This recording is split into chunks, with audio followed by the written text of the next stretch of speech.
Exclusive, Paulist Productions, the Catholic production company whose TV movie Every Other Holiday, a co-production with Mar Vista Entertainment, airs Friday on Lifetime, has named Mike Sullivan its new president. He replaces Chris Donahue, who had been in the role since 2015 and exited earlier this year. Sullivan, the former Growing Pains executive producer who later became president of entertainment at UPN, has served on the Paulist advisory board for the past 25 years. In his new role, he will continue Paulist's expansion of its acquisition, development and production slates, developing and producing features, TV series and specials, and digital content that speak to the company's mission to create content with gospel density in contemporary settings. He also will look for co-financing opportunities by partnering with content creators and influencers in the digital space, as well as traditional gap and P&A financing for TV and film.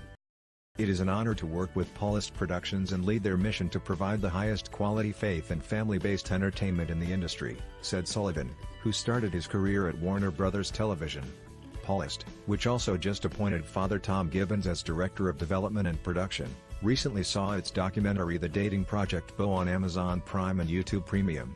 It also just completed a 4K digital restoration of their 1989 feature film Romero, starring Raul Julia, which screened at the Vatican as part of the canonization of Bishop Oscar Romero. Paulist was founded in 1968 by Father Elwood Kaiser, who later founded the Humanitas Prize for Screenwriting. What do you think about it? Share your opinion in the comments below the video. And also subscribe to the channel not to miss new, interesting videos.